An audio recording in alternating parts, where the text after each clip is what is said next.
salamat sa grasya, salamat sa gugmani mo. Padayon, Lord, ipaubos kami kanimo sa padayon na oportunidad na ihatag na lang for having this privilege to continue to study and learn the Word while we are in the period of waiting in that state or condition between your first coming to the time of your return. Thank you for such opportunity. In our own generation, we have this kind of information, Lord, and understanding coming from your truth. And thank you for the flood of informations, Lord, and study and training sa tanan Ginoo. Even now, nagpasalamat ni sa imong pagtudloan. So we trust this time to you as we proceed in Jesus' name. Amen. Now, okay, so I bring your notes to ang focus nato nasa pages 10 to 23. Okay, so I will jump dito sa page na wala pa nato na-discuss. So, okay, a way of a review. Kung balikan na natin, ang title sa atong topic is, okay, balikan na natin sa dali. Title lang sa. So, naata sa biblical giving. So, in-stretch na nato yung language ng generosity. Generosity and giving, in-apply na nato na dito sa kitawag nato sa church setting. So, what is how are we going to exercise this virtue of generosity and giving in connection to the church as we continue to do ministry and mission unsay ato ang practice in the church when it comes to this principle of giving. So, gitanaw na to ang biblical practice using the lens of the Old Testament, providing as a framework or guide na gitawag na to as the basis of our practice in the New Testament. Okay. For instance, sa Old Testament, mayroon silang practice na tinatawag na to yung biblical giving din, na ginamit yung language na tithes or 10%. So, meron silang first tithe, second tithes, and third tithes. So, first, second, third, na 10%. So, yung makita ninyo, diniscuss na nato lahat yun sa Old Testament, na since they're a nation, and they are a nation with natong mga elements na angay nila i-consider like yung political life nila at saka yung religious life nila intertwined, connected. So na yung mga laws and provisions ang Ginoo niya na. Like, yung judicial law nila, so we have these governing laws na kinahanglan nilang i-abide, sundo nila. Meron din silang tinatawag natin ng mga religious laws, and then yung tinatawag ng mga Levitical practices in the temple, yung mga sacrifices nila. And doon mo fall ang yung practice ng giving nila. Then, kasama na rin yung another law, yung the Decalogue or the Ten Commandments. So, since they are a nation, o may mo na itong usa sila kanasod, so naa sila yung mga practices doon nga sa ilang compulsory na siya. Okay. Ang background na ang tithes o 10% sa ilang sa Testament is a tax. So, dito na ito gikuha yung idea na yun. However, ang church is not the same with Israel. Israel is a nation. Sa kanila yun, part na kung saan survive ang nation. To continue to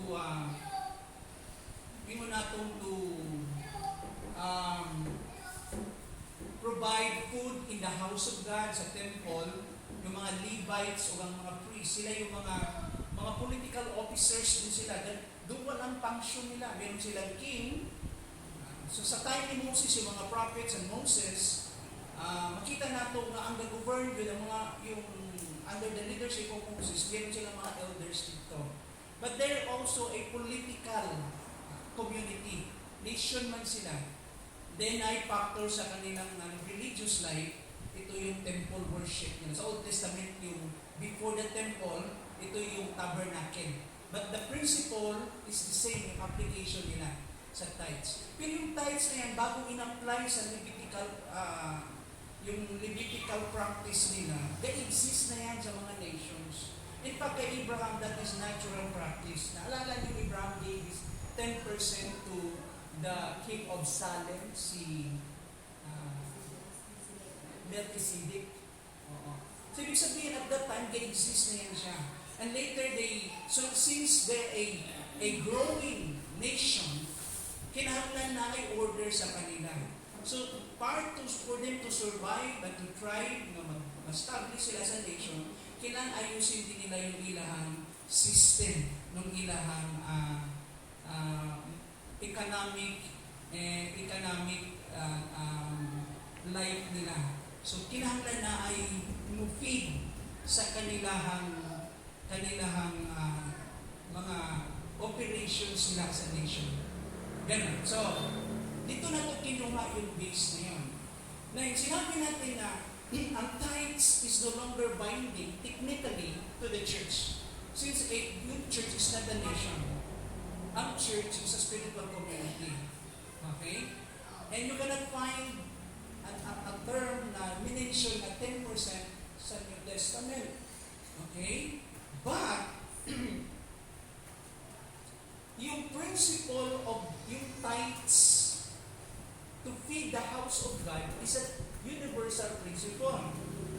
Kaya nga, si Paul, in-interpret niya, yung pag-explain niya sa 1 Corinthians 9, 14 to 15, ginamit niya yung lens, okay, ng temple practice about the tithes para ma-validate niya yung practice ng church when it comes to giving.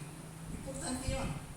So it was Paul, formerly a Pharisee, a pure Jewish blood, na makita natin well-versed with the Bible, with the scriptures. He explained, he made an exegesis of the Old Testament practice, finding a relevant application for the church.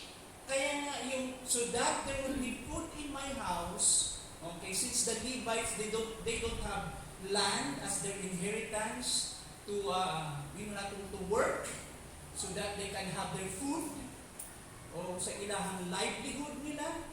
And so, ang practice nila, the remaining tribes, lahat ng tribes na yun, they're duty bound to provide a portion of their money, of their income, to the tribe of Levi. Kasi sila full-time working for the temple. Ayun yung sila.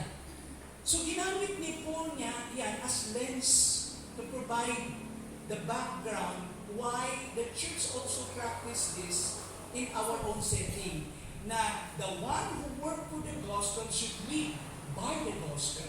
Ang nagtrabaho sa Ebanghelyo, mabuhay po siya gikan sa Ebanghelyo. So ito na yung church na ang church duwan ang iyang nature. Dalawang nature of church. First, tinawag natin ang church na a universal spiritual invisible body that consists of all genuine believers. There is no organization. That's a living organism. Only on the basis of their union with Christ. Yun ang universal church.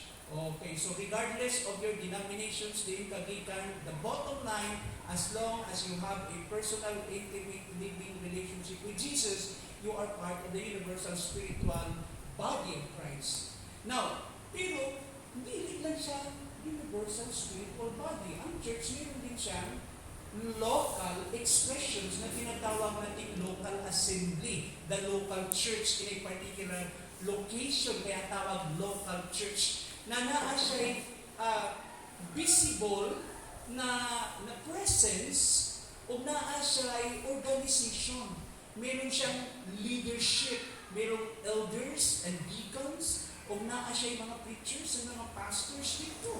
O naa siya visible congregation na makita nato spread out in various places sa ilang time inside Jerusalem and outside Jerusalem, outside Palestine. So makita nato ano sa local expressions, and therefore dito sa local expressions para sila padayon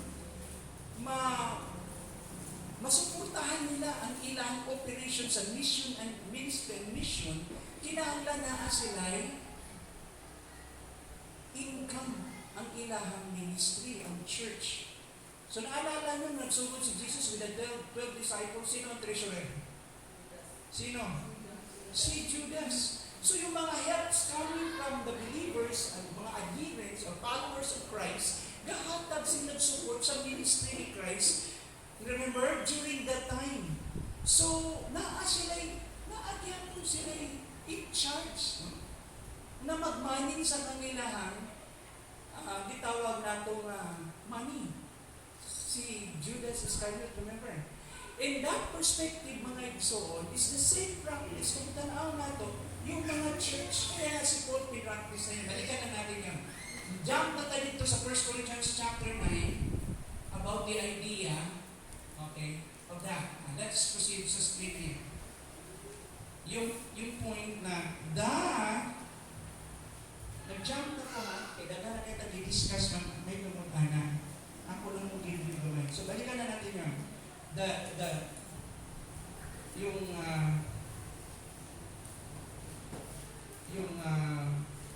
May tungod sa reasons why, in principle, tithes is still applicable to the church. Now, balik ko na ako. Yung 10%, yung tax na yun, yung tithes is limited only to the nation of Israel. Limited to them. Na-specific purpose yung Ginoo. Okay? Daghan to siyang practice para sa kanilang mga holidays, sa expenses na yun, para po sa ilaha mga poor people, sa mga needy. So, nasa yung portion po, especially sa pinaka-third na tithes. Pero yung first na portion na tithes na yun, yung ika-third na yung tithes, every 3 years yun eh. Pag nag-harvest na sila, so ibili nila yung mga remaining sa mga certain corners para sa mga poor o mga bitawag na to needy. So, gatabang sila sa ilahang mga pobre dito at mga time. Pero yung first na tithes, disgutan nila ang idea is to really to support the temple. Okay, to provide food for the temple para mag-survive sa operation ng temple. So dito gikuha na itong idea. So sinabi lang natin to be more strict, no? Sa atong emphasis na the tithes is no longer binding to the church. Okay? Technically, strictly speaking. However, okay, the principle, okay, of the idea of tithing is still binding. And that is why I use the term, very consistent sa scriptures, yung word na natural, intentional grace-giving is directly instructed to the church. Okay. Whatever name you can use, the point here, there is a regular, intentional. So, ang giving, hindi siya optional. That's regular and intentional. In one occasion, one time si Paul, okay, on the first day of the week, paghana na po, you set aside for the mission work. Naalala niyo, may mga inanan ng mga scenario si Paul. Remember yung Pilipa, yung kanyang partner, supporting the work. Sa iyaha, yung Epaphroditus, yung kanyang emisary. There are some occasions makita nato nga daghang kaayong mga paningkamot ang church kung paano sila mag-partner sa mission. Na karon, balikan na natin yung idea na yun, yung reason, the same principle applied sa Old Testament so that there will be food, okay, in the house of God. So, sino karon ang house of God? I-apply na itong Corinthians, for example. Sino yung community of faith? Ang church. So, ang church, okay, tungkol kinasa yung local assembly, kung kinahanglan padayon ang mission nila, kinahanglan na sila ay itawag na itong resources, finances. So, ang church, ang income niya galing sa kasamaan. Help ng mga members. Naalala niyo yung education sa Book of Acts? Chapter 4, chapter 5. Paakyat na tayo sa Book of Acts. Grabe yung generosity nila, naalala. Grabe na sa community. Ga-expand sila at to the point na ipamaligyan nila ilang properties just to help some of their needy brothers. Yung mga medyo nagkuwangan, ali mo po sila, itawag na ito, na a layer of context or situation behind Anna. Ngayon nanghatag sila. They have a growing number of widows, Gentile widows, Grecian widows, and mga gitawag na itong Jewish widows. Na sila yung mag-consider na itong less fortunate ng mga tao. Okay, ingon ko nga, male-dominant culture sila, wala kaayon inheritance yung mga babae sa kanila. Na pagdating mo ng old age, wala kang relatives. It's the responsibility of the church to take care or to look after the widow. That is why very practical si James as one of the elders in Jerusalem church. Sabi ni James, this is the true religion. Okay? We have this one. Okay? A practice of what? An act of kindness to the orphans and widows. That's the true religion. So yung church, pinapractice nila yan. So meron silang food allowance for the members of this church. How much more sa ilang po mga missionaries? So mas tabang sila sa mga mission, sa ilang mga pastors, yung mga itinerant preachers, mga apostles, like sila nila. So that they will be put in the house of God. Okay. Now next. So those who work with the gospel should live by the gospel. Katong mga namuhat sa Ebanghelyo, mabuhi po sa Ebanghelyo. Next. So the idea of the tithes is to support the Levites who work full-time in that temple and they don't have inheritance of regular monetary income. The inheritance will share to give and work. Okay? Or under theocratic kingdom, next slide. In the New Testament period, under Roman rule, although Israel was under foreign power, the temple tax or tithes still binding for them. Practice niya po na wala stop yung temple worship na yun. Hindi pinakialaman ng mga Romans yun because that is the very heart of that nation. Importante yun. And very difficult to handle yung mga Israelites yun. Mag-rebuilding yun sila, hilabtan yung mga. And so, since we have the government, ito jump na ta for our intervention. In our case, in our context, since we have the government policy of separation between church and state, it means the present government does not support or provide for the church and other religious activities. Therefore, in principle, the church should also take the same practice to provide for ministry work and for the workers of the gospel when it comes to practicality na. Okay? Kay dili man sa ilang time sa Israel, ang government may gasubot sa temple nila. Pagdating ng mga Romans, kapangayon lang sila extra sa tax. Sila government, pero ang practice ng mga Jew, padayon gapon. Meron silang king under the emperor, o kapadayon po sila o provide po ng mga allocations para sa temple o sa uban nilang mga holidays. The same practice sa New Testament. Now, from the church setting, makita natin si Paul, nandun ang church, nagsugod sa Jerusalem, hanggang sa mga Gentiles na, independent ang mga churches. They came up their own budget, no? They also came up, paano nila ipinance yung kanilang mission. Nabigig sila ng pangayo sa asaman, sa gobyerno o sa temple. Wala sila, independent sila. Nakuha niyo? So ang church, for example karon, yung separation ng church and state, ganito po pasabot nun. Bisan asa ang lugar, karon, mabila sa mga democratic nations, sa Pilipinas, wala tayong state religion. Napay tayo state religion? Napay state religion? Pag mo yung state religion, yun ang religion na ini-embrace with ng government, ng state. Huwag yun ang aim of voice God, o walay authority yung ibagyo. Dili paminaw mo, there is only one state religion. No. Wala na sa atong time karon. So, we have this freedom when it comes to religious expressions, religious practice, natay liberty. Bisan unsang grupo ninyo o religious group ka, na kay equal gyud nga unsa man treatment gikan sa gobyerno. Kaya lang ang gobyerno, di na mo overlap sila ng ilabot nimo. You can run your own church, but you, as much, your responsibility is to abide the laws of the land. Pero kung padagan mo sa inyo church, and you support your church. Muna yan. So therefore sa ato po, next slide.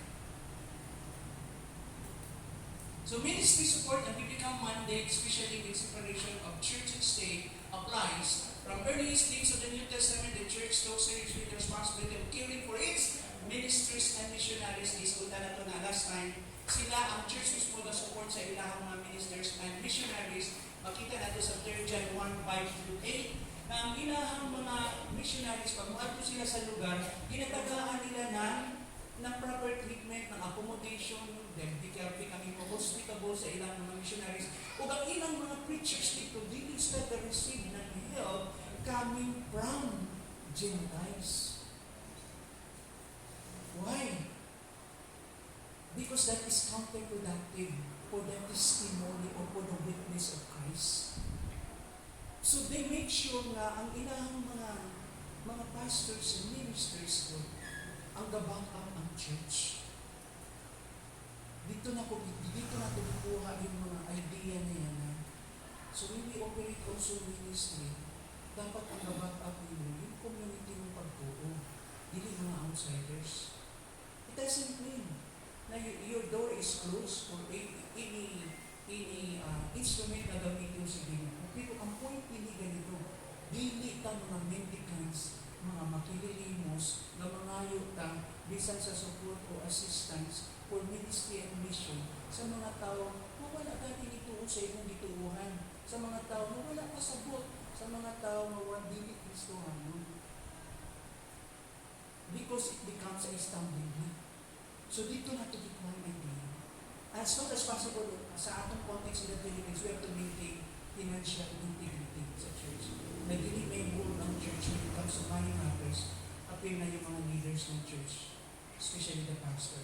Kung mahimo, we have to maintain that kind of positive testimony when it comes to money matters. Amen? Napa mo? Tanawin yung mga notes. So, asa na talapit sa inyong page? Unahan na sa inyong notes. Tanawin yung page.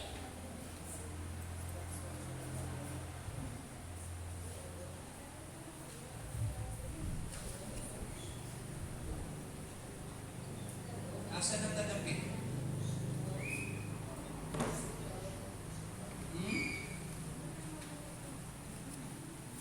Asa na biyang baka no?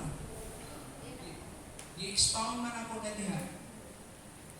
So, dili siguro na yung mga ubang wala na akong i-explain. Tungod kay kasunod na diha lang. Okay? Bago ito mga buta na. Balikan na lang yung notes ka diyan. Okay.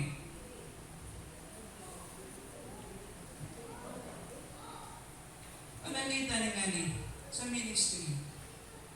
Naatay mga, kung sa elders pa, naatay mga full-time elders, o magkaroon natin ng elders, naatay full-time elders, naaputay part-time elders. Dua ka kasi elders, ruling elders, katong mga non-teaching elders, o katong mga kitawag na itong teaching elders. Let's say panalitan, Lord willing, we can have that opportunity next year to ordain elders and deacons. Okay. So, kung na ay mga mag-full-time, like for example, full-time elders, o may full-time teaching elders siya, full-time, ihatag niya iyang life niya. So the church now is responsible to provide. Kasi sabi ng Bible, those who are involved in the ministry of teaching, they are worthy to receive the double honor. Amen? Ang sa konteksto ng double honor yan, you read the passage. It's about what? Hindi lang yung a double respect, hindi lang yun. Hindi yun ang idea dito because we respect all the leaders of the church. What is the expression of what? A double honor. Kita niyo yung point? Sister? Okay. Ang yung point niya. So those who work full-time, responsible ng church to provide monetary and financial assistance. Alam mo, in one of my studies, when I do a pastoral ministry thesis, lumabas yun sa portion na yun, yung role ng church sa ministers. Na ay gitawag nga itong responsibility ng ministers na po responsibility ng church. Sa ilang time, ha? Nagitudlo di sa Bible. So let's try to apply that portion kita. For example, sa mga trainings, enhancement. Ipadala nito siya for enhancement, for training. Okay. Aside from moral support, nanggagaling yan ang tabang sa church. How about kung yung pastor meron siyang pamilya? May mga anak siya o mag-aaral ng mga anak niya. That is why the support should be reasonable so that he has also the power to purchase and the power to provide for their own domestic need sa pamilya. Nasatan nyo? Ayun yun. Alam mo, sa ibang setting, sa gawas, dahil mas financially well-off sila, capable sila. So, kaya nag-support ang missionary nila, labi ng kuhaan dito sa Asia, sa Atuan, dahil ang conversion sa kanilang money is more, tawag na itong bigger ba, mas dako ang conversion di kumpara sa piso. Amen? So, bisan pag mag-search sila sa ministry, sa ila, lisod na na, ha? Kasi masakripisyo yung tao.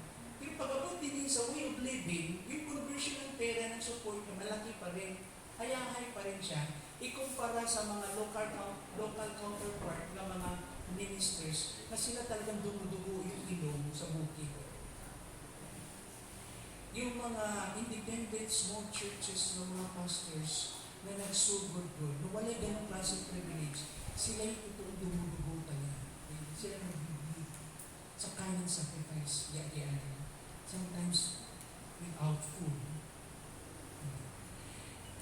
Okay kung ang imong singling church ay capable enough, makita nila na what if, okay, independent ka. Kaya nga ang Diyos very gracious siya. He raised up people, He raised up certain individuals in the community of faith on how to back you up para ka mo survive. Amen? Kaya ito lang sa akin. Pag tinawag ka ng Diyos, bubuhayin ka ng Diyos. Pero pag hindi ka tinawag ng Diyos, huwag mo ipagpipilitan. Kasi baka engineer ka. Unya, dahil pinilit mong doon, kaya nakita mo dito sa, na yun, dahil pala ang calling mo niya, pagtanaw na naman ito na ako'y bisyo, nakabutang dito sa cloud. Peace. Ang meaning ng preach Christ, nag-full time ka. Although capable ka to teach, but you are not shaped, okay, for that kind of direction. Kasi yung job na yun is a calling, not a profession. Hindi yun something na ma-acquire din mo after the training, sa mga formal training. That is something na makonsider na ito, calling yun. Hindi ka ibutang dito tungkol kinakay training. Ibutang ka dito ka na kay calling. Yung training, enhancement ka niyo. Ang ito na karon, pagdating mo sa ministry, galisod ka, nagkagutom-gutom ka. Bakit? Di ba sabi mo, Lord, preach Christ? Napakaigingon dito nga. Di ba sabi ni J. Hudson Taylor, Lord? Napakaimangging mo, mga missionaries. God's work done in God's way will never lack God's provision, Lord. Di ba sabi mo yun? Na kung tama yung ginagawa namin, we have enough blessing kami. So Lord, you are responsible to support us. Nakitahin. Now, karon, biglang napahilig naman siya dito sa iyang vision. tayo nakita ni sa ang meaning ng preach Christ. Ang ibig sabihin pala ng is plant worm. So, lahi pala niyang calling. Not to preach Christ, but to plant worm. Biglang nabuo siya dito, hindi prosper siya, nagiging ano pa siya sa mission. What is my point? Pag tinawag ka ng Diyos, bubuhayin ka. So, dili babaga, hindi nang ko mag-ministry. Walay support, di ha? Di ba? Nakadawa mo na? Ay, di na po anak. Katong simbahan na dako. Katong simbahan na capable. Di ito mabuhi ni ako. O yan ang perspective ni God's ministry. Hindi ka tinawag. Dahil ang tinawag, hindi na naisipin. Ibig sabihin, ipiyong ang matay, patay bahala. Siyang point din you must have the assurance from the Spirit of God. Para makapal yung mukha mo at matapang ka. Makipag kintahay. Now, going back dito mga Igsoon, mauka na ang akong point diha mga Igsoon sa akong itanaw. Now, dito sa atong notes, di ba yung mga reasons ni Paul na he's supposed to have that rights. Pero na yung mga higayon na si Paul, iyahang giyon sa man. Giwave ang iyahang rights. The jump from Igsoon, hindi pinamay mo yung notes diha. Nasa na tayo?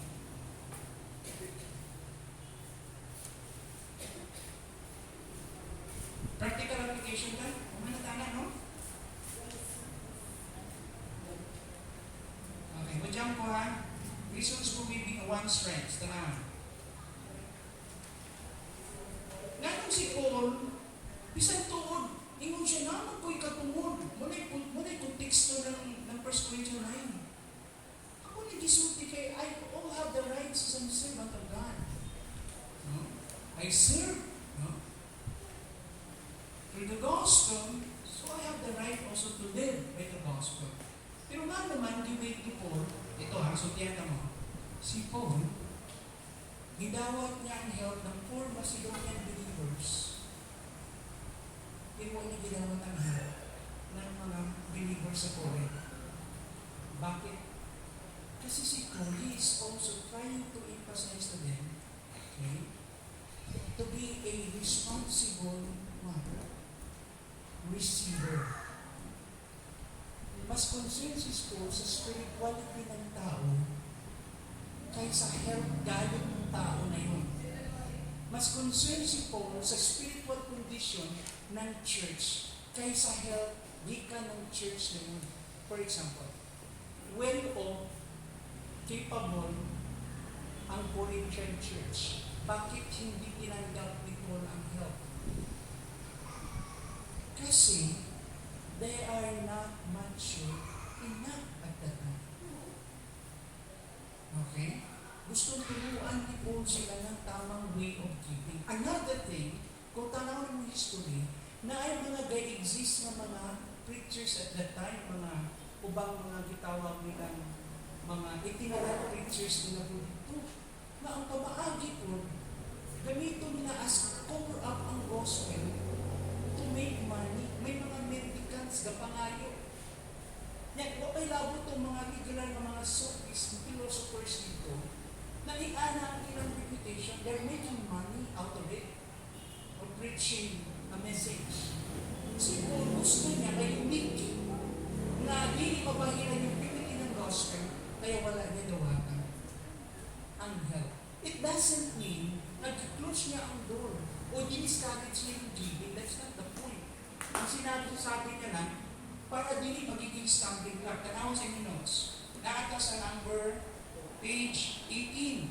Number 1, for witness and integrity's sake, all refuse to be leveled with the mendicant preachers and false teachers. Kung saan ang pagpasabot ng mendicant, katong mga wali, niya magbeg, mangayo, magpakilimos. Niya, kung katong mga false teachers, ayaw niya ma-level siya dito. Kaya gusto niya i-wave muna. case to case in that case iraha. Number two, to avoid becoming a burden to the church.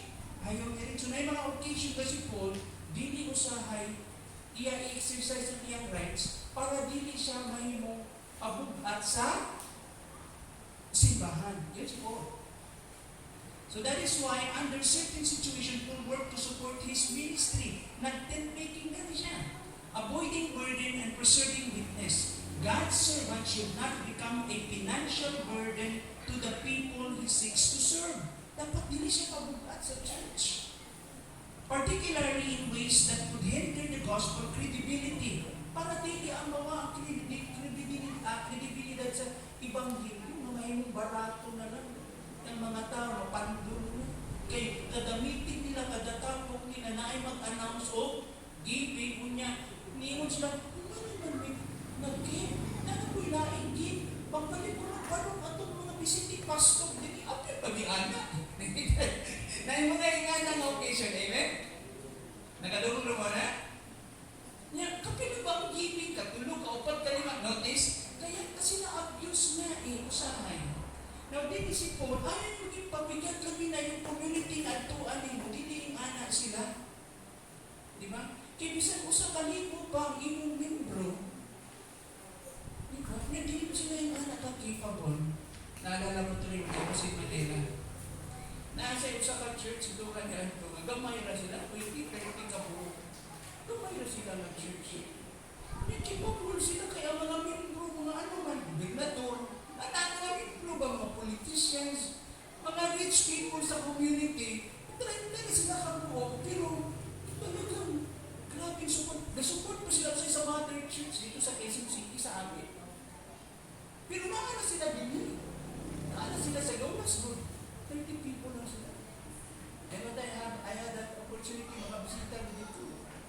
Na kami naman sa Alabang before, umakapit kami ng mga 100 katao. Pagsugod pero mamatal ba na kung sa kayo? Tapos na yung mga tayo mausay, yung pastor sensitive siya. Okay. Like for, ayaw niya magiging. Tabi na dili pa mature ang mga tao. Kaya na pa mature ang mga tao. May ba rin mo, nga, dili pa siya mature na naman. Nung panahon na siya, mamukuot na siya. Ihatag na naman. Hindi na lang.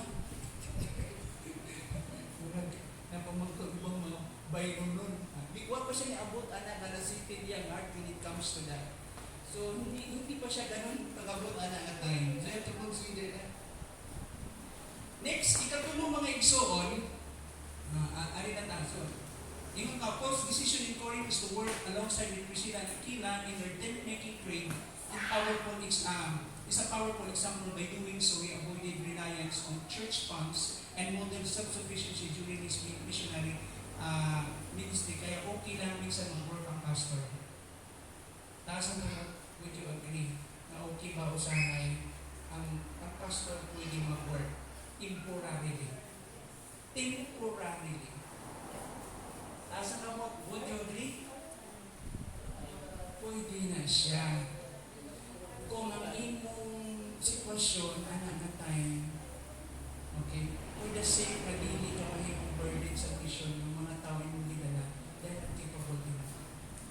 Nanikamot sila doon na capable. So ang pastor, siya maging burden, he's now trying to wear another hat. Aside from a preacher, a pastor, he is also what? Okay. An employee or what? A businessman, his little enterprise niya. Ang disadvantage lang kung pastor ka, kung nagdadala kang church, kaya maghimo kang employee, hindi ka magiging more productive, kaya kauno ng 8 oras din mo kada adlaw sa trabaho, kapoy na ka to do ministry, visitation, counseling, and all sort of what? Intervention in what or interaction sa church, kung mo pang regular na study or personal feeding mo sa word o feeding sa congregation. Listen ka. So, mas maganda kung ang pastor mag-work siya na siya ay nag-iya sa iyang time. Amen? Na yung mga flexi arrangement ana sa uban man. Very gracious ang arrangement. Now, kung ikaw may tagiya, negosyante ka na maligya ka, okay lang yun. Kaya ikaw yung tagiya sa imo, time. Ito lang ang temptation. Kung priority sa iyong heart ang mission, kung ang iyong tawag, temporary lang na siya. Ang purpose lang, anak, para lang kay ang dili pa ka, kung saan pa, kung sa iyong plano pa, ka-take o ang ministry o ang church. Okay? Let's say, for example, sa process ng church. Ito tayo sa church planting. Kinsa din na nakasulay sa inyong church planting. Tapos ano? Church planting. Nabay na nakasulay niya, hindi siya nakasulay church planting. Di ba? Ano kung unang buhaton? Kung ikumpara na kung church planting sa uma, hindi siya unang buhaton sa uma. Kung uma pa na, kung siya first steps. Beginning stage ka. Ako ang kunin mo magtanong niya, muanay ka, itanong niyo sa unahan na. Pero alam mo, tanaw na niyo na. So, natay unang tikam. So, unang intervention niyo mo, beginning stage. Anong gagawin mo sa uma? Ha? Yes. Kapalo mo, mahama mo sa farm. Kapalo mo, anak. So, ang church na ako stages, na siya beginning stage, growing stage, maturing stage, sowing stage. So, kung sa tao pa na, yung process ng imuhang growth. Kung sa minister pa na siya minister understudy. Next is level minister under affirmation. And the third one is minister affirm. From that level, you are established as a minister. Kung ikaw pagdadala of church, from that level, kung may punta na sa sowing stage ng church, dapat meron na siyang permanent leadership of the deacons, o binili siya self-supporting, self-propagating yung church. Dapat yung church ka-support na rin sa mission in the body of Christ universally. Napanin point? Pero bago ka maupot sa sowing stage, kung ano si sowing stage? Nilupad ba? Nisor na ka ba? Sa beginning, ito yung pioneering. Ang pastor, pagsugod niya, iyang kanta, iyang tukad, iyang wali, iyang limpyo sa simbahan, apil mga lingkuranan. Pagsugod na, yung mga tao, wala pa, ikana na level na bumibig, magtanaw lang sila sa pastor. Sila initiative. Kung manungkot niya, vintage na natulig sa ginuingan, nagyang pong nabatasan. Kung may problema. Niyang pastor siya, tanan. Jack of all trades. Master of none. Nakasaya tanan. Usahay, mekaliko siya. Usahay, technician siya. Electrician siya. Nakatanan. Siya pwede mag-asipin usahay. Siya pwede maghatod sa payong. Tapos ang mga membro, mga usahay. Ang mga leaders, mga armchair managers, ang mga members, mga spectators doon, tanaw lang doon sila. Simba lang sila. Okay. Salamat, Pastor! Okay. Uli. Ganon. So, ulay koneksyon, no? Kalukuyan na kasimbahan kung ingana. Now, kakong din, makita ko na to sa atong study. Okay? Dinhi, nasa ito ikaw ba? Nasa na tayo? To help the weak and weak. Diskutan na nila ito, ano? To help the weak in faith and not to become stumbling block. Ikatulo. Now, we'll jump na tayo mga episode. At ito na tayo sa sunod na steps. Let's go to the second tawag na itong practice ng giving. Yung free will. Ito sa free will. Free will. Voluntary giving is directed toward the Lord in an attitude of love and sacrifice. Voluntary giving. Yan. So, ano ka voluntary yung giving? Especially sa ako, sa church, no? Yung emphasis on grace giving. Okay. Tanaw na ito kini, ang mga principles ng giving. The first principles of giving, dapat yung giving, unang-unang, obviously, should be voluntary. According to what the heart decided. Asan ko makita na? Of course, sa Corinthians, yapon. Okay? Then, number 2, give prayerfully and spiritually. So, sige pasabot, panalitan mo, give ka. Ano gagawin? You have to pray. Sa sunod na sa prayer. Ha? Hindi na kamutan ito. Prayerfully and spiritually. Good pa sa Lord, Irene. You have to be a responsible giver. Panalitan, dapat ang imo i-give sa Ginoo, dili blood money. Dili lang yun. Dapat, it's a product of your prayer. Kasi ang giving is part of worship. Diba? Pag nag-give ka, nag-pray ka. Dahil sa panalitan, aside sa imong yatag na regular intentional giving, you have this spiritual giving. Wala ba pray? Siyempre nag-pray ka. Tanawin mo, for example, ang church, kanang na mga needs yung nakita. You have to pray. Kasi importante din yun. Sensitive ka sa need, yung leading spirit sa inyo. Kung ano yung impulse sa heart mo, na Holy Spirit, kinakausap ka sa loob, nagipakita, gimakipag sa inyong dagway yung need, and you felt na you have to give. No? As you're not offering for a particular need, you give it. As long na ka na is a product of your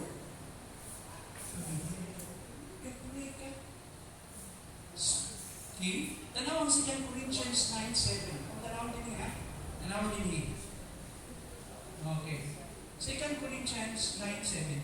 Each man should give, take note, what he has decided in his heart to give.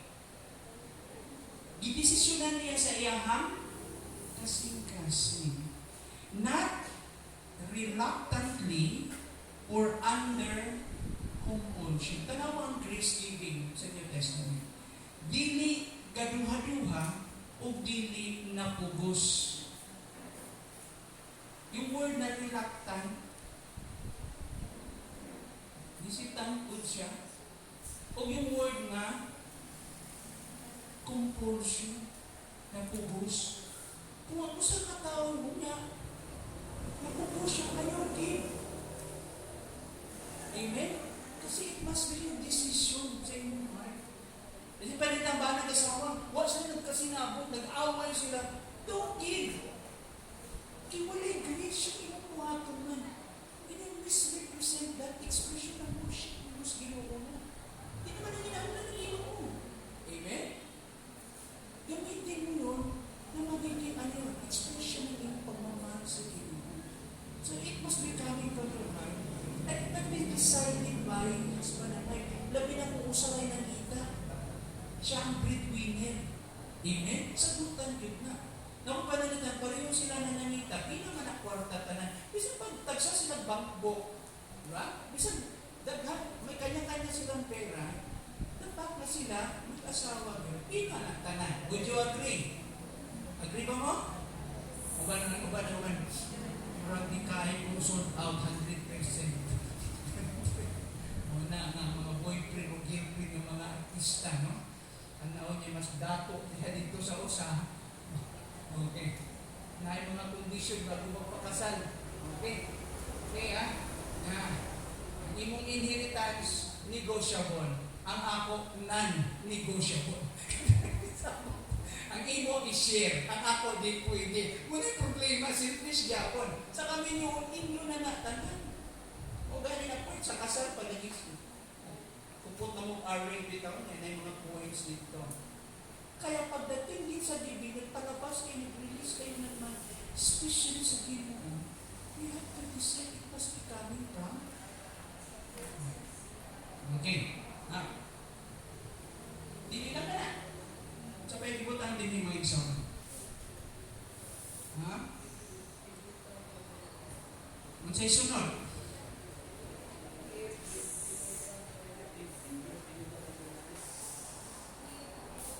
Tanawa mga reference niya, daghan kayo.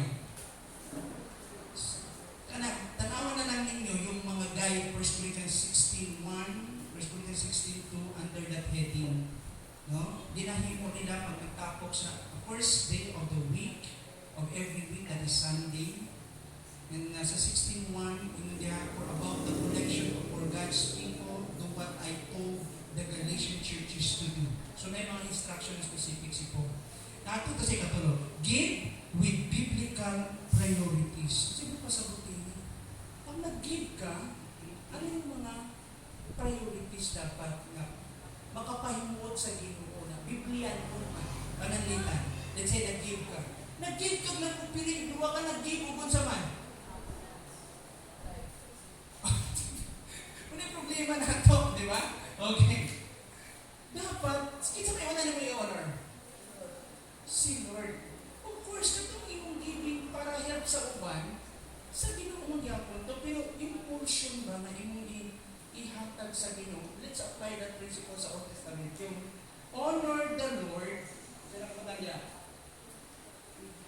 honor the Lord with your wealth, with the first fruit of all your crops. First fruit, para sa Ginoo na ulo. Okay, so, una dahil, give ka sa ubang butang, nag-help ka with your kindness, nag-help ka sa ubang mga tao, grabe, very generous ka sa ubang tao, nalimutan niyo yung church, nalimutan niyo yung temple, nalimutan niyo yung honoring the Lord with the first fruit of your produce.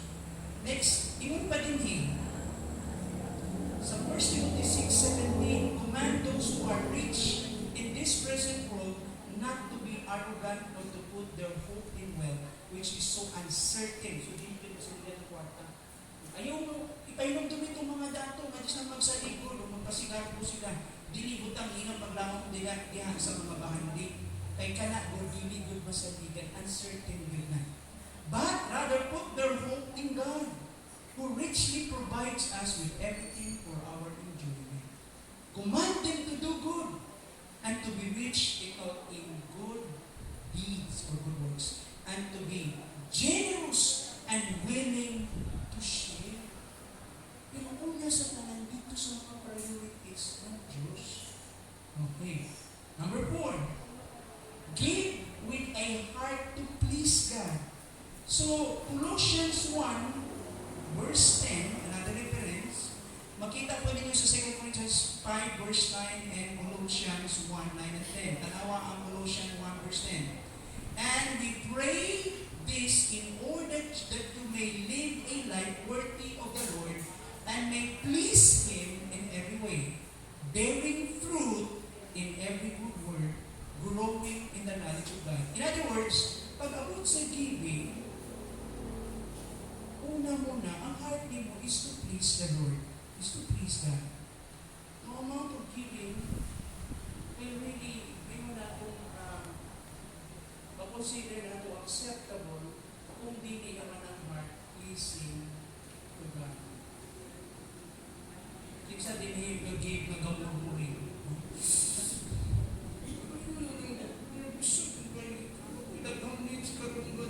Diba? Isa pa.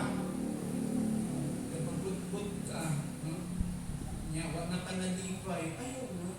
Dugi. Yung ka nalipay. Di naman ang please ang ino ko sa iyo. Ngayon mo ni bitter ka. Ito! Ang tagin mo ha? Ang ipakita na pati ka mo. Amen? Hindi right yung heart eh. Na napatalaga yung side concept na mula o ang giving is a return investment. Diba? Diba Lord? Siyempre dato ko, dapat o dapo, 1 million, mabalik sa ako. Sa explanation dito, tarang interpretation. Siksik, liglig, at umaawa. 10 times. So pinala ko 10 times 1 million ko. Mga tanah, mga negosyante gutok pa. Niya, ang pobre, kung ikisa, di mo lang, hindi mo iyan igig. Ibig pagsiksik, liglig at umangapaw, pinara. Gaapaw-apaw, pinanitin dato. Ditong tao, kung negosyo pa niya. Pero di man itanaw sa Ginoo dito. The abundance of the heart man. It's the heart pleasing to God. It's the grateful heart. It's thankful heart to God. Ano? Parang, dili. Atong tanawin pa. Tanawin mo din mga igsoon, Sa Matthew, next is number 5. Give with a peaceable heart. No? Paghatag uban ang maninahon nga kasing-kasing. Pagtanya ko. I'm almost done. No? Hindi na ako ma-stretch. 15 minutes. O, malinawan ba ang kasing-kasing? Malinawan. O, kanang panahon bitaw naman ko'y usahay, di ba yung mga tapok bitaw, usahay. Kada Domingo na guna, kanang panahon na bitaw sa area ng giving. Labi na kung ang ano bitaw yung giving, yung sigot ba niya iduol sa imo. Niya kutukan, pinuka, kay dugay mo ikaw pulot mo. Yung mga tao, magtanaw kay giving mo, labi na may sobre, kita. Gano'n yung giving? Of course, wala natin i-judge yung mga tao. Ang point din di ba? Kailangan mo na practice sa luban mo at doon sa atubangan. Kantawan niyo kung saan. Mo-exhort pa yung mga mo-exhort pa sa tubangan. Kinakailan mo yun. Ano, tibuok yun na, yung sinsiyo. Kunya, mga tao ka rin, ikaw may nagpiling dito sa lingkuranan, ibarog naman sila tanan, sinita mo. May baras ko, managitan ako ko dito. Sige, tindog na lang buko. Ano yung problema na lang? Hindi na ako.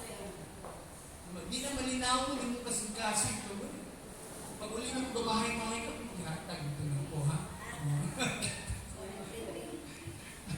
Ayun. Okay. Give.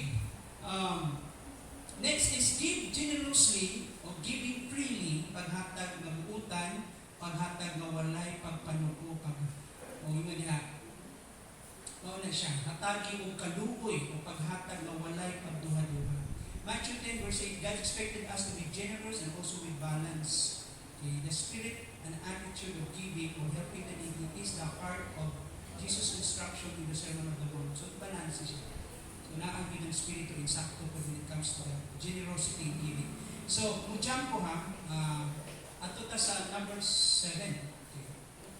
Giving with truthfulness, especially to the needy. Tinag-anay kayo. Kini paghatag nga imo habitaw i-express ko ang heart ni mo niya. Ato ang kung giving usahin sa mga needy, ato pang ipa-social media, magpa-selfie pag-yug ka. Ang tabuto, ikaw ang bida. Kanya, gimonetize man dahil mo ng imong giving, basta kung kag-igo, kaya nabot mag-million mga nagtanaw ni mo, niyang kubre, gilawat niyang pilaran. Abi ng mga tao, butag siya. Hindi good. And giving with truthfulness, especially to the needy. Compassion for the needy, brothers, is an indication that we have the love of God in our hearts. Pag nakay kaluis mga kabos, indikasyon ay lana na nakay kasing-kasing kung pa sa Ginoo. If our attitude is hoarding what we have, God will stop giving to us. Kabalo mo yung hoarding? Iba yung ga-save ka o ang ga-accumulate ka yung natong wealth, no? Mga bahandi. Kay gusto lang yun ni mo yung akuon tanan. Hoarding is a form of what? Is a form of? Hoarding. Ako ni. Ano yung sabihin ng hoarding? Ako ni. Is a form of what? Greed. Ang sana greed sa Bisaya? Laot. Ha? Laot. Ako. Yun. Oo. Ayun yun. So giving with truthfulness, needs of others must be met by our generous giving. If we are open and generous with the things He has provided for us, God will bless us with great way, in a great way. Jump na ta. Next. Ang uban na mabasa na lang ninyo sa notes. Giving out of your poverty. Ito yung pobre. Sacrificial giving ito. Sa iyang kapobrehon po, naghatag yapon siya. So notice, ayaw ninyo i-withhold yung income, ayaw na nagkahatag kay pobrehon ka. Ayaw i-withhold yung tiyahang privilege to express his heart or her heart to God Kasi that's one way also in Acts is to minister to this person. Dili na siya mindset na ikaw dato, ikay maghatag. Pobre man siya, ayaw na. No, di ko siya mindset. Because expression of worship niya. Bisan kung saan nakagamay ang simple mo, the bottom line is God. And God will bless more about that person. Kaysa ito yan. Amen. Sacrificial giving. Another one. Sacrificial giving sa Luke 21 verse 4 and Mark 12, 41 to 44. Paghatag na may sakripisyo. Most definitely, you need God to be involved in your financial life, and you do need His provision and blessing. God will bless you financially if He knows that you pass it on. Imong i-share sa uban ang imong blessing, God will return the favor. God wants to bring money to you through you, and He wants you to be a channel, not a reservoir or container. But pasabot kung i-bless kas Ginoo, sandayong ka, channel ka, dili na para imo lang, but that is also intended to bless others. Amen? Yung sacrificial giving. Ito ba makita natin sa akin? Alam mo, role giving sa mga tao namin. Nag-help sila sa worker na ratag sila. Tungod kay ang ilang pilihan ng mga sila. Alam mo, as a servant of God, this is what I learned. We do not seek mercy. We seek sacrifice. Ayaw, tumutin na ng buhay. Ang tanawin mo, kung pamuhay mo ba? Tanawin mo sa nina, working, okay na, bisik-bisik na. Sige, matangyo ko. Tingin mo sa, kaya tuloy mga pastor, para kung mga ansaman. Wala himasa. Hindi ko, uburan, patay ko. Lalo sa mga ministers, ito ang katulad ko na ako, hindi ka na sa Manila. Part of my training, part of mentoring sa amin. Minsan sa balay, I was trained sa akong mother, bro. I-train ko how to eat. Pag mga food, nag-introduce ako kung mga bangko. Isang po sa ng mother ko, ma'am, nag-grow ako at tulad na ibaling ko ng Cebu. May ibang lifestyle sa Cebu. Sabi na anak, halika, kain tayo sa sabon, i-educate ka, anong klase kain ito. Dinala ko sa sabon. Hindi ka pala nakakain anak ng Coney Islands, diba yun ang sikat na ice cream mo. Napakit Coney Islands gig sa sayo. Wala na. Wala ko yung mga magnolia na yung mga select na Coney Islands. American yun eh. So doon, sa mga sabon, in-educate ko. Pag uso ng mga ganon, kasi ang coding yan, part of education din yun eh. Diba? So ito na, mga alagad sa Ginoo, panangitan, na ay tapok, party. Diba? Dapat ang unang model example, mga church workers, especially pastor, napag-abot na sa karang na attack the food. No? Yung pastor, bulog, hindi, murag bukid ba? Nanakay mo ng libro dito, mga dato, kayo, gatan mo, hindi ko lang mga mata.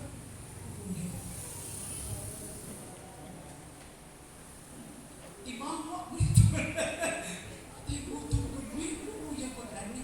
Barato na yung tanaw sa imo. Amen? Dapat pagpastor ka na, mong kay. Tibol manners ko. Sa punto mo kay, kumusta? Kita ba, di ba? Kaya na, okay lang ho. May paagda pa naman yan ang mga Pinoy usahay. Sige, isa pa.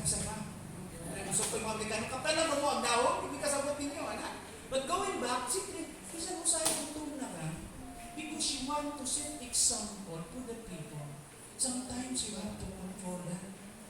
Even your appetite. Yes, sige, mag-studio pa mo dito, party-party, out mo. Pero ako ba, wala dito, gatak na, wala na ba? Dahil ba na mga seminars, mga conference, pag humana sa conference, mga pastor, nakabalong pa na mo ba, ha? Okay? Basta libre, paspas tayo, libre, hatag libre, gako na mga dagway ko dito. Pati pagkaon, libre, no? At pag hotel, aircon, libre, hindi nga na, naanad na sa out. We want sacrifice, not mercy, when it comes to giving. Taas yung tangkawin mo sa servant of God. Hindi yung patay mo ito. dili ka niya talang. Kaya tuloy, sa imong kaluoy, sige. Tuloy man yung mga babae, mga full-time workers. Sige, ito. Run. Run na blouse. Made from UK. Diba? Alam mo, yung value ng giving reflects dito sa paano binavalue ng tao. Diba? So, ganun. Ayaw hatag sa ministry. Kailan mo ka? Lapit. Ikaw ang Dili, hatag ka sa pagkakas. Dako ang tanaw ng Muslim.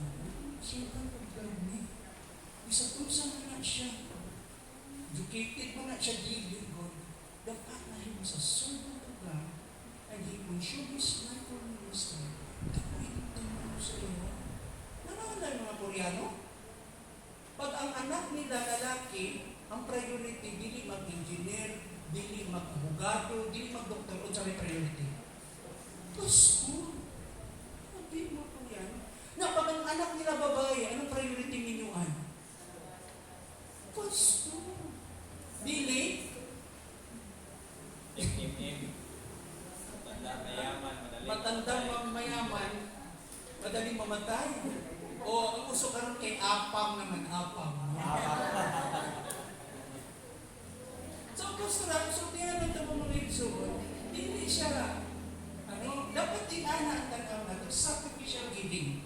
Okay? Napamukod, siyempre, ibig sabihin, extra mo na yun eh. Imo na siya. Pero kita usahay, i-challenge sa inyo in that area when it comes to sacrificial giving. So, next mo jump ka na. Number 10, give righteously. Paghatag na matarong gusto ng paagi. Obedience is better than sacrifice. Ang natagtag mo intervention, ha? Mapanalitan. Ito may mga giving na righteous na pamaagi na giving. Hindi ko na. Let's say panalitan. Gikan sa flood control. Obvious man to. Okay. Giving. Nakadaog ka sa waiting.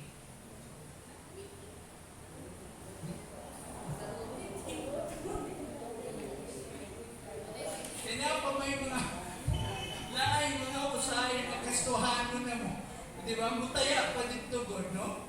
Linya siya kapit sa luto. Let's say nakadaog siya. Ha? Unya, mag-tight siya. Mag-give siya. Is that a righteous giving? Ha? Pamilitan ang negosyo niya 5-6. Unya, kung yung income ko sa pautang niya, kung mag-give siya, is that a righteous giving?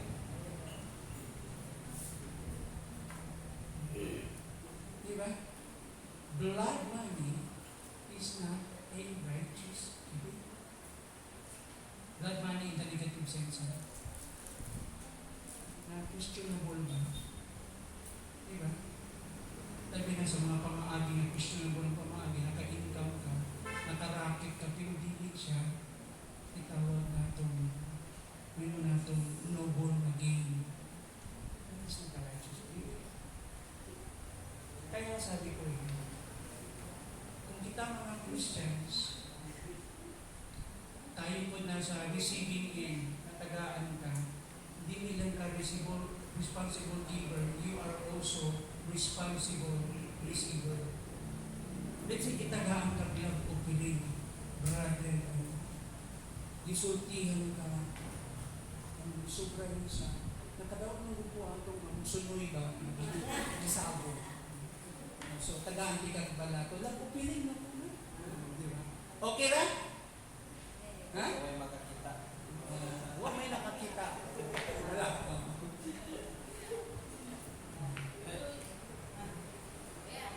Yes.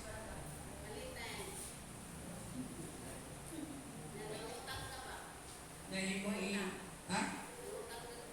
Inya.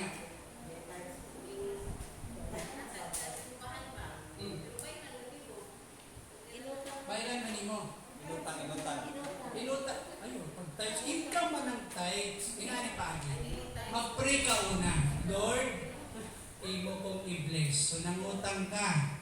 Utang pa man na, huwag pa kay income. Nangutang siya para i-pledge.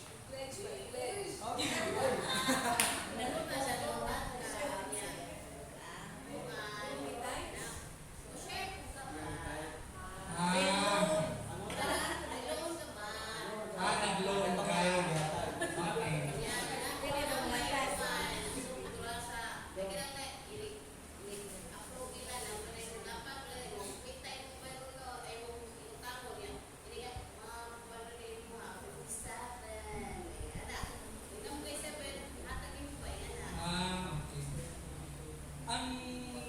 Ang naintindihan ko sa GB, okay, ari na ta sa lab opening ha, ibig sabihin that is extra sa inwa, ihatag ni mo ba? Willing right. Basta clean siya na paagi. Now again, balik ta sa loan. Yung loan ng good kay, dili siya same person, ha? Dili siya sa laang loan, dili sa laang mangutang. Kaya lang, ang purpose ng loan ng good ninyo, dili para ihatag una. Your priority nga mag-loan, kaya na ay need na i-address. Okay, need. Kasi panalitan, di need kung po pinupuin mo. Kung mo po extra din, nag-loan na lang po. Sakto ba? Hindi ka na? Sakto?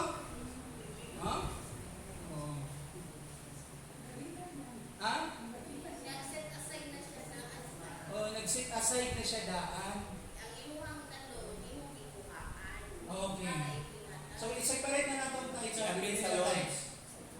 Lago-piring yan. Lago-piring na nanin mo. Pero ayaw ayaw pag-times kung utang mo nito. Dapat out of your income siya. Pero kung lago-piring siya, may problema mga extra nimo. Okay. Kaya righteous way. Lagay pa sa kutya, di utang sa isang pinta, intended. O niya, ang i-approve, 50 city man. Sobrang city, yan ihatag. Ang city, Yung extra, ay sobra man.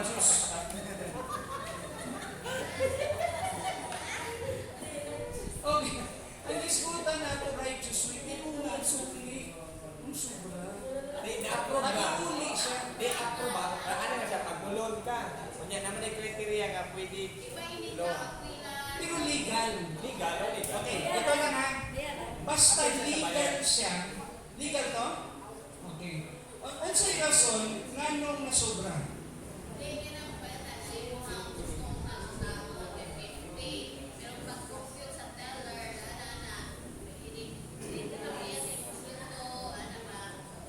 Ability to pay money mo. Sabot pa sabot, ang assumption ni mo 50 lang ta. Since ang reality na pwede di ay beyond 50, that is legal, oy problema. Legal din siya. Except kung murag na nasayop lang ang ano. Okay lang na. Okay na ta? Okay na mo? Okay. When it comes to your giving, tagaan na mo gamay parting words. Let's say, i-clarify lang na ako din. Asa tayo na tithes? Asa? Okay.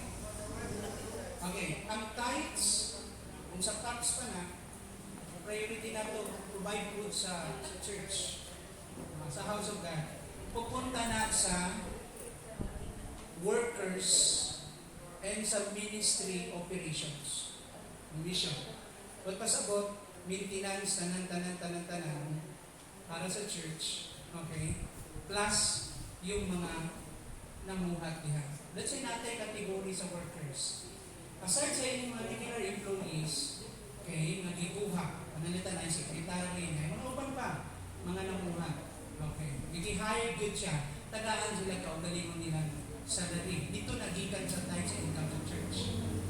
Now, karon napay full-time workers, na pastor, na na sila ilang category. Kung pasabot, sila tanan dito gikuha sa tithes yun. Napanalitan, part sa contract si ani Usahay.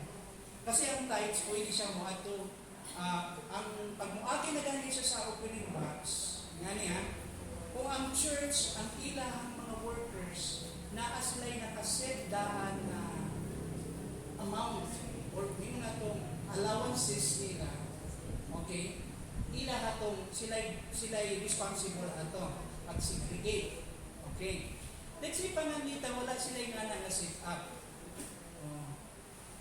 O kung may pananglitan ng sa ila din allowances salary yun. Mao gyapon ang principles, i-segregate nila itong tarong. Basta salary siya. Let's say ang practice, walay salary. Walay salary ang pastor o ang full-time workers. Nakabase lang sila sa hindi man kaabot doon sa salary, sa category. Allowance, remuneration. Okay. Karon ang buhaton sa church, na siya paagi, nani practice of church, nani. Yung gimmick niya usahay, na ay liberty man ang mag-give. Idirekta niya tanan ng iyang tithes and offering dito sa box. Automatic, understood na na. Now, ang atong sobre na may mga kategory, di ba? So, inyong ibutang dito kung gusto niya ibutang ng asa intended mo ito yung tithes. Huwag pa tayong gusto itong lagupirin ng tithes pala. Panandita na burden siya na tungaon na lang ako ang tithes. Pila yung tithes panandita? 10%. Tungaon ako ang 5, ihulog na ako sa treasury. Ang 5% ihatag na ako sa namuhat sa ministry, sa pastor, sa full-time worker. Okay? Sa pastor o full-time worker, nag-serve siya diha. Iyang buhaton, bahino na niya. Okay? Buhaton niya, iyang ihatag, direkta, pwedeng idirekta niya sa tao ang iyang ihatag. Labi na worker na siya full-time. Pasabot pa the teaching category. We're talking about the teaching category ang ministry ko. Katong mga gatudlo. Especially po the pastors ko nila. Yata nila sa pastor direkta. Ayun yun. Portion of it mo ato sa simbahan. It's hindi niya ihatag direkta. Dito niya tumaon usahay sa sobre. Pero ihulog niya tanan dito. Sila na po mag-segregate anak. Let's say, decision niya kinitag, kaya hatag na po tanan dito na pastor. Iyaga pong desisyon na. Sila niya po responsible. Kung di paagi niya,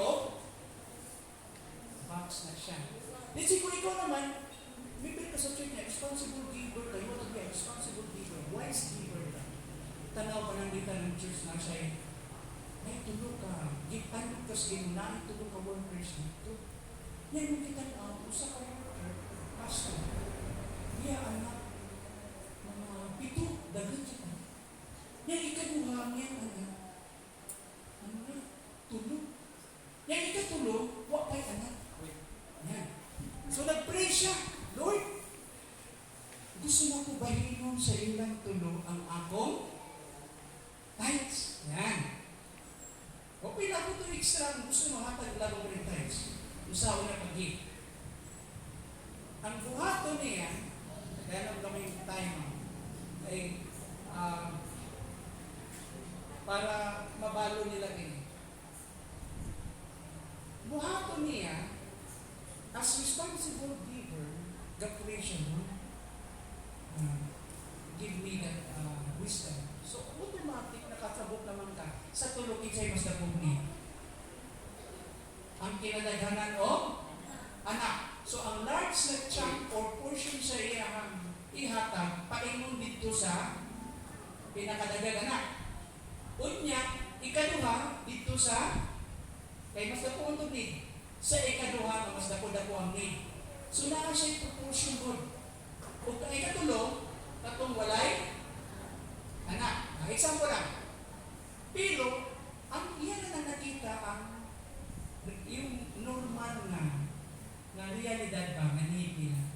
Yung may mga sitwasyon mo sa mga na hindi ka sa Holy Spirit, di ba kakabalo ba? Tato di ay naato'y mas dako na need.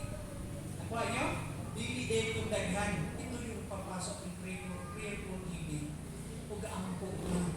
Lord, ihatag mo ito. Bigyan niyo ng Holy Spirit sa inyong heart. Gistap ka. Anak, ihatag ako niya. Pero Lord, huwag ka na ako. Hindi ko sila pagod. Huwag kang kabalo. Nasa kaya ibang karoon.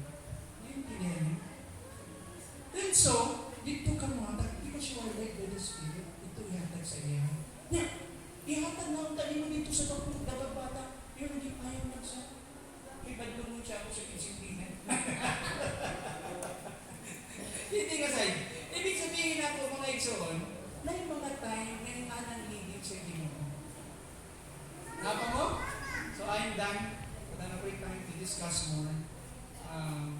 Anyway, that is explained sa inyong mga notes. Natin na siya. Malinaw ba mga igsoon? Okay. So, sige. Let's pray. Daghang salamat Ginoo sa grasya nga imong gihatag kanamo. Isang karon Ginoo, salamat sa mga discuss namo karong kahapon. We're thankful Lord God for your presence. Thank you for the spirit of encouragement, the spirit of comfort, and your wisdom. Kung sa among pagpamahuli, ubani kami Ginoo sa imong kami ni mercy. Ihatod kami sa among mga paninalay, sa among mga destination ng kauban Lord ang imong pag-amping. Thank you Lord. And we just trust you, Lord, each one of us, and for tomorrow. Salamat sa pag-resume na mo sa among mga routine, sa among mga tulungan. Salamat sa katapugan. Sa ngalan ni Jesus. Di,